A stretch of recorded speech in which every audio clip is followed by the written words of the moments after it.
अस्सलाम वालेकुम स्टूडेंट्स, कैसे हैं आप सब लोग। उम्मीद करती हूँ कि आप सब लोग खैर आफियत से होंगे। Welcome back to my YouTube channel Nova Learn Hub. आज का जो हमारा टॉपिक है वो है मेजर फील्ड्स ऑफ बायोलॉजी। इस टॉपिक के अंदर हम लोग पढ़ेंगे मेजर फील्ड्स कौन सी हैं बायोलॉजी की। उसके बाद हम लोग जोलॉजी के बारे में पढ़ेंगे, बॉटनी के बारे स्टडी करेंगे, माइक्रोबायोलॉजी को डिस्कस करेंगे। फिर इसके बाद हमने बायोलॉजी की दो सब फील्ड्स जो हैं वो स्टडी करनी है, जिसमें पहली है मॉर्फोलॉजी और देन हम लोग एनाटॉमी को स्टडी करेंगे। नेक्स्ट मूव करते हैं, हमारे पास आ जाता है मेजर फील्ड्स।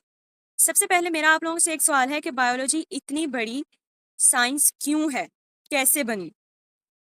अब बायोलॉजी इतनी बड़ी field, vast field, diverse field इस वजह से है क्योंकि बायोलॉजी जो है वो जितने भी लिविंग ऑर्गेनिजम्स हैं उन सबको स्टडी करती है, like humans, animals, plants, fungi और बैक्टीरिया वगैरह। सबको एक ही सब्जेक्ट में डिटेल में पढ़ना मुश्किल था, इसी वजह से साइंटिस्ट ने क्या किया कि उन्होंने बायोलॉजी को 3 मेन फील्ड्स में डिवाइड कर दिया। बायोलॉजी को डिवाइड करने का मकसद क्या था? यही था कि बायोलॉजी के अंदर तमाम चीज़ों को, तमाम एनिमल्स को, जितनी भी स्पीशीज़ थी उनको स्टडी करना बहुत मुश्किल था। इसी वजह से जो साइंटिस्ट थे उन्होंने बायोलॉजी को डिफरेंट मेजर फील्ड्स और सब फील्ड्स में डिवाइड कर दिया। मेजर फील्ड्स में सबसे पहली ब्रांच जो हमारे पास आ जाती है वो है जोलॉजी। वो हमारे पास क्या है? फिर हमारे पास आ जाता है बॉटनी, फिर हम लोग देखते हैं माइक्रोबायोलॉजी। इन तीनों फील्ड्स को मिलाकर हम लोग कहते हैं मेजर फील्ड्स ऑफ बायोलॉजी। सबसे पहले अब हमारे पास आ जाता है जोलॉजी। अब इसमें आप लोग देखें कि हमारे पास 2 वर्ड्स आ रहे हैं, एक है जू और एक है लॉजी, जिसमें जू का मतलब है एनिमल्स और लॉजी का मतलब है स्टडी। अगर हम इसको कलेक्टिवली देखें तो जोलॉजी का क्या मतलब बनता है, हमारे पास क्या डेफिनेशन बनती है? Zoology is the study of animals. Zoology हमारे पास क्या है? Zoology is the study of animals. Next जो मैंने डेफिनेशन दी हुई है ये आपकी बुक से ही ली है और की पॉइंट्स जो हैं वो आपकी बुक में ही बताए गए हैं, लेकिन मैं यहाँ आपको ये डिटेल में बता दूंगी कि इनका मकसद क्या है या इनका मतलब क्या है। डेफिनेशन को मैं दोबारा बता देती हूँ कि जोलॉजी ऐसी फील्ड्स है जिसमें हम एनिमल को स्टडी करते हैं, उसके स्ट्रक्चर को स्टडी करते हैं, फंक्शन को स्टडी करते हैं और उसके बिहेवियर को स्टडी करते हैं। अब की पॉइंट्स में पहला हमारे पास पॉइंट आ जाता है स्ट्रक्चर। यहाँ पे स्ट्रक्चर से क्या मुराद है? स्ट्रक्चर में हम लोग क्या स्टडी करते हैं कि एनिमल की जो बॉडी है वो किस तरह बनी हुई है। अब अगर आप लोग एग्जांपल देखें एक कैट की क्या है कि 4 लेग्स होती हैं, बर्ड के जो हैं वो विंग्स होते हैं और फिश के जो हैं वो फिन्स होते हैं। ये सब क्या है? ये एनिमल्स का स्ट्रक्चर है। ये सब क्या है? एनिमल का स्ट्रक्चर है। और नेक्स्ट अगर हम लोग देखें तो हमारे पास आ जाता है फंक्शन। नेक्स्ट फंक्शन में हम लोग क्या स्टडी करते हैं कि जो बॉडी के जो डिफरेंट पार्ट्स हैं, जैसे ऊपर हम लोग ने डिस्कस किया कि कैट्स की 4 लेग्स होती हैं, तो फंक्शन में हम लोग ये पढ़ते हैं कि कैट्स की जो 4 लेग्स हैं वो किस तरह काम करती हैं। ये सारा हम जोलॉजी में ही स्टडी करते हैं। अब जैसे आप लोग देख लो कि हमारी बॉडी के अंदर या किसी भी आप लिविंग ऑर्गेनिज्म की बॉडी के अंदर आप लोग देख सकते हो, एनिमल हो गया और जो ह्यूमंस हैं इनमें हार्ट होता है। और हार्ट का क्या काम होता है? इसने ब्लड को पंप करना होता है, ठीक है। और ये क्या है? हार्ट का ये फंक्शन है। अगर हम लोग लंग्स देखें तो लंग्स क्या करते हैं? ये हमें सांस के अमल में मदद करते हैं कि हमने सांस कैसे लेना है। थर्ड पॉइंट जो हम जोलॉजी में स्टडी करते हैं, जोलॉजी जिसको स्टडी करने में हमारी मदद करती है वो है बिहेवियर। अब बिहेवियर में हम लोग क्या देखते हैं कि एक एनिमल किस तरह अपने इन्वायरमेंट में एक्ट करता है। अगर उसका इन्वायरमेंट उसके लिए फेवरेबल है तो वो किस किस्म का बिहेवियर शो करेगा, और अगर अनफेवरेबल है तो उस वक्त वो कौन सा बिहेवियर शो करेगा। ये सारा कुछ हम जोलॉजी में पढ़ते हैं। अब आप लोग फॉर एग्जांपल देख लो कि लायन क्या है? वो हंटिंग करता है। बर्ड क्या करते हैं कि वो अपने रहने के लिए नेस्ट बनाता है। हनी भी जो है वो क्या करती है कि ग्रुप्स में रहती हैं। और जो ये कैट्स हैं ये भी वीराने में रहना पसंद करती हैं। और ये सब क्या है? ये इन जानवरों के बिहेवियर हैं। ये सब क्या है? इन जानवरों के बिहेवियर हैं। डाइवर्सिटी के बारे में आप लोग 6-7 क्लास में भी पढ़ के आए होंगे, या इसके बारे में आप लोगों ने वैसे भी सुना होगा। हम लोग अपनी डेली रूटीन में भी डाइवर्सिटी का मतलब यूज करते हैं, लेकिन बायोलॉजी में डाइवर्सिटी का मतलब होता है वेरिएशन। एनिमल, अब यहाँ पे क्या जोलॉजी में इसका क्या है? डाइवर्सिटी का मतलब एनिमल्स की बहुत ज्यादा वेराइटी, एनिमल्स की बहुत ज्यादा टाइप्स, उसको हम क्या कहते हैं? उसको हम डाइवर्सिटी कहते हैं। For example fish, birds, mammals, reptiles, insects, ये सब क्या है? डिफरेंट एनिमल्स हैं। ये सब क्या है? डिफरेंट एनिमल्स हैं। पेपर में आपसे ये शॉर्ट क्वेश्चन पूछा जा सकता है कि व्हाट इज जोलॉजी। आपने उसके अंदर जब लिखना है आपने डेफिनेशन बतानी है, एग्जांपल्स बतानी है और की पॉइंट्स बता सकते हैं। अगर 2 नंबर का क्वेश्चन है तो आपने डेफिनेशन एग्जांपल देनी है। लॉन्ग क्वेश्चन तो ये आने नहीं वाला। तो फिर भी आपने अगर मेजर फील्ड्स के बारे में आपसे पूछ लेते हैं पेपर के अंदर, तो आपने ज़ूलॉजी की डेफिनेशन लिखनी है, एग्जाम्पल देनी है, और जैसे मैंने आपको की पॉइंट्स बताए हैं स्ट्रक्चर का, फंक्शन का, बिहेवियर का और डाइवर्सिटी के बारे में एग्जाम्पल के साथ, वैसे ही आपने इसको पेपर में अच्छे तरीके से अटेम्प्ट करना है। अब मैं ज़ूलॉजी के बारे में आपको एक पिक्चर के ज़रिए समझा देती हूँ, जो कि ये मैंने यहाँ पे ऐड की है। अब यहाँ पे ना स्ट्रेंज जो हैबिट्स हैं, जो बिहेवियर हैं, वो एनिमल्स के बताए गए हैं कि डिफरेंट सिचुएशंस में किस तरह वो जो है एनिमल्स अपना बिहेवियर शो करते हैं। अब जो जिराफ है, ये आप लोग देख सकते हैं, ये क्या करता है कि ये अपनी जो है वो हुक्मरानी, अपनी डोमिनेंस को शो करने के लिए क्या करता है कि ये जो है एक दूसरे के साथ अपनी जो है गर्दन से ना एक दूसरे को वो पुश करते हैं, और इस अमल को क्या कहते हैं, नेकिंग कहते हैं। जिराफ क्या करते हैं कि वो अपनी डोमिनेंस को शो करने के लिए एक दूसरे को गर्दन से क्या करते हैं, पुश करते हैं। और एलिफेंट्स क्या करते हैं, एलिफेंट्स जब कोई इनका अपना साथी कोई मर जाता है तो ये उसके पास जाते हैं और उसके पास रुकते हैं और काफ़ी देर जो है वो उनके पास बैठे रहते हैं, उनको टच करते हैं। अब ये उनका जो बिहेवियर है क्या शो करता है कि ये बहुत ज़्यादा सोशल होते हैं। इसके बाद अगर हम कैंगरू की बात करें तो कैंगरू क्या करता है कि ये अपने जो फोर आर्म्स हैं, फोर आर्म्स कहते हैं अगले वाले जो बाजू हैं, इनको क्या करता है, लिक करता है। लिक करना मतलब चाटता है, ताकि वो क्या करे, अपनी बॉडी को वो ठंडा रख सके। इसके बाद हमारे पास आ जाता है बॉटनी। बॉटनी में हम लोग क्या स्टडी करते हैं, बॉटनी के बारे में आपको ऑलरेडी पता होगा कि बॉटनी के अंदर हम लोग स्टडी करते हैं प्लांट्स को। The study of plants is called botany. यानी कि प्लांट्स को क्या स्टडी करना हमारे पास क्या कहलाता है, बॉटनी कहलाता है। इसमें हम लोग क्या करते हैं, प्लांट्स के बारे में, उनके करेक्टरिस्टिक्स के बारे में, उनके स्ट्रक्चर के बारे में और उनके जो है इंटरेक्शंस के बारे में स्टडी करते हैं। इन्वायरमेंट में किस तरह वो रिप्रोड्यूस करते हैं, किस तरह वो ग्रो करते हैं, ये सारा कुछ हम प्लांट्स के बारे में बॉटनी में स्टडी करते हैं। अगर की पॉइंट्स की बात कर लें तो इसमें क्या है कि स्ट्रक्चर आ जाता है। स्ट्रक्चर में हम देख लेते हैं कि प्लांट की बॉडी किस तरह अरेंज की हुई है अल्लाह ताला ने, यानी कि उसमें रूट्स कहाँ मौजूद हैं, स्टेम कहाँ मौजूद है, लीव्स कहाँ मौजूद हैं और फ्लावर कहाँ मौजूद हैं।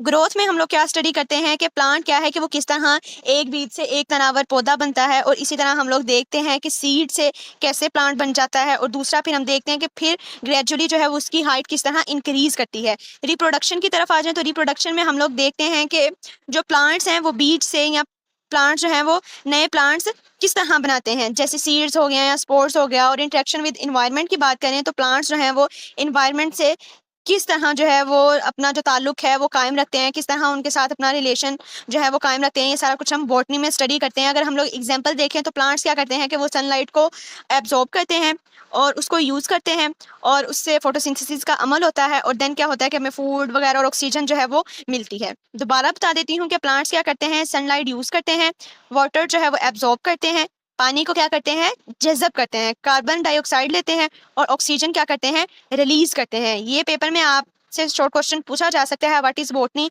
तो अब आप लोगों को ये डायग्राम दिख रही होगी। इस डायग्राम में आप लोग देखें कि हमारे पास सबसे ऊपर ये जो मेंशन किया गया है, ये क्या है, हमारे पास फ्लावर है। ये हमारे पास क्या है, फ्लावर है। अब फ्लावर का क्या काम होता है कि ये जो फ्लावर है ना, जो प्लांट है, उसको क्या करता है, रिप्रोडक्शन में हेल्प करता है। इसके साथ ही आप लोग देखें कि बर्ड है, इसके साथ ही क्या है, बर्ड है। फ्लावर के नीचे हमारे पास क्या होते हैं, सेपल्स होते हैं और पेटल्स होते हैं। अब अगर हम लोग फ्लावर के अंदर बात करें तो फ्लावर के अंदर जो है हमारे पास क्या है, स्टेमन होता है। ये यहाँ पे जहाँ पे मैंने लाइन लगाई है शायद। अब जो स्टेमन है ना हमारे पास, ये क्या होता है, ये मेल रिप्रोडक्टिव पार्ट होता है।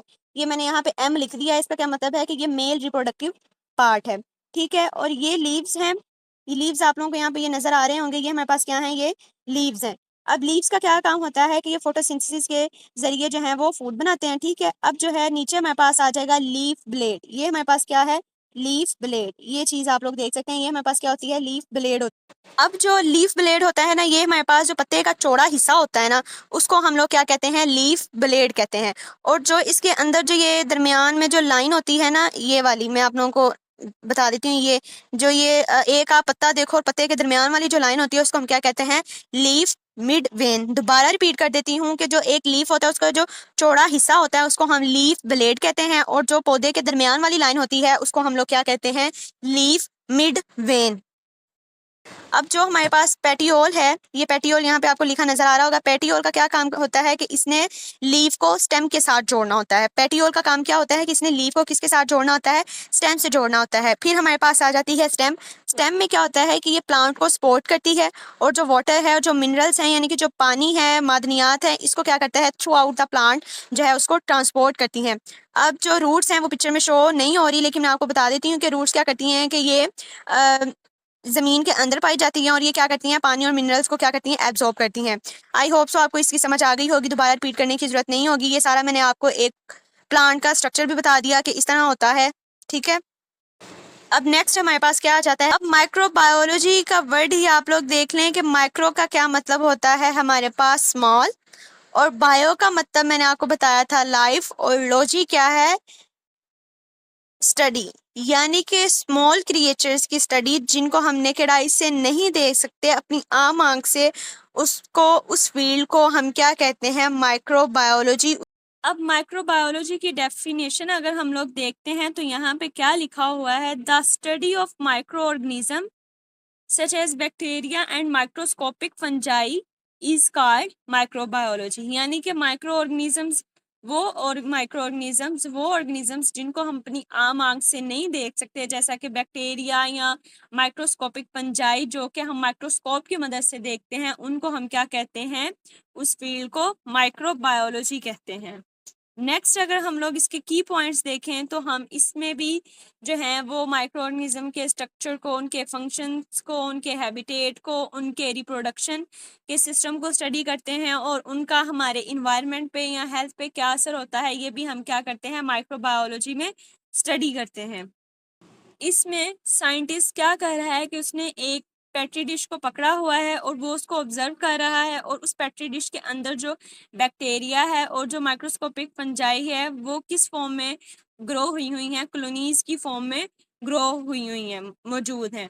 अब ये जो माइक्रो ऑर्गेनिजम्स हैं ये क्या होते हैं, ये इंतहाई छोटे होते हैं, इनको हम अपनी आम आंख से नहीं देख सकते। इनको देखने के लिए हम लोग क्या करते हैं, माइक्रोस्कोप का यूज करते हैं। और माइक्रोस्कोप क्या है कि वो हम लेबोरेटरी में हमें अवेलेबल होती है, और लेबोरेटरी में हम क्या करते हैं कि एक्सपेरिमेंट्स परफॉर्म करते हैं और माइक्रो ऑर्गेनिजम्स को देखते हैं, और इन ऑर्गेनिजम्स जो हम स्टडी करते हैं उसको हम लोग क्या कहते हैं माइक्रोबायोलॉजी। उसको मॉर्फोलॉजी में हम लोग स्टडी करते हैं form and structure of organism. किसको स्टडी करते हैं, form and structure of organism. अगर इसके की पॉइंट्स देखें तो हम इसमें शेप को, कलर को और पैटर्न को स्टडी करते हैं।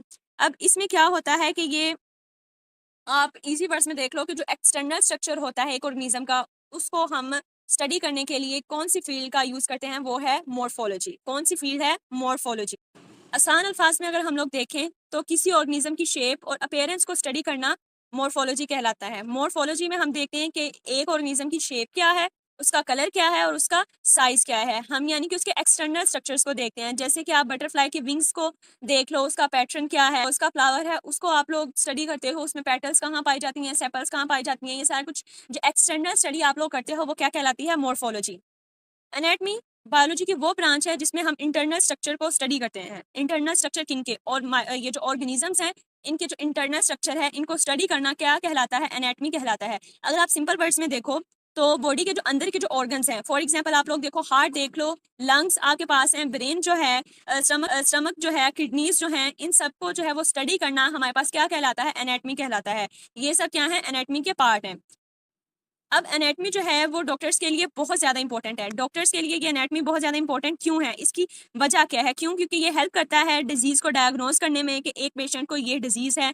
मेडिसिन जो है वो डेवलप करने के लिए, मेडिकल डिवाइस की डेवलपमेंट में, इंप्रूविंग क्वालिटी ऑफ लाइफ, और example study of the organs of the digestive system. अब ये मैं आपको समझा देती हूँ कि इनका क्या मतलब है। अब एनाटमी जो है वो डॉक्टर्स के लिए बहुत इंपॉर्टेंट है, क्यों, इसकी वजह क्यों है, क्योंकि एनाटमी की जो नॉलेज है ना उससे डिजीजेस का डायग्नोज किया जाता है। फिर मेडिसिन और मेडिकल डिवाइसेस जो हैं वो एनाटमी के जरिए डेवलप की जाती हैं, पेशेंट्स का ट्रीटमेंट ईजी हो जाता है। अब आप लोग एग्जांपल देख लो, डाइजेस्टिव सिस्टम के ऑर्गन्स आपको पता होंगे कि इसमें माउथ आ जाता है, एसोफेगस आ जाता है, स्टमक आ जाता है, स्मॉल इंटेस्टाइन आ जाता है, लार्ज इंटेस्टाइन आ जाता है। ये सब हम क्या स्टडी करते हैं, ह्यूमन डाइजेस्टिव सिस्टम के पार्ट्स हैं, और ये हम सब लोग किस में स्टडी करते हैं, एनाटमी में स्टडी करते हैं। अब आपने इन दोनों में डिफरेंस याद रखना है कि स्टूडेंट्स अक्सर क्या करते हैं कि मॉर्फोलॉजी और एनाटमी को मिक्स कर देते हैं और उसमें कंफ्यूज हो जाते हैं। मॉर्फोलॉजी क्या है कि हम इसको आउटसाइड जो पार्ट है अपीयरेंस एक्सटर्नल अपीयरेंस एक ऑर्गेनिज्म की उसको स्टडी करते हैं, और एनाटमी में क्या हम लोग स्टडी करते हैं, अंदर की स्टडी करते हैं, इंटरनल ऑर्गन्स को स्टडी करते हैं।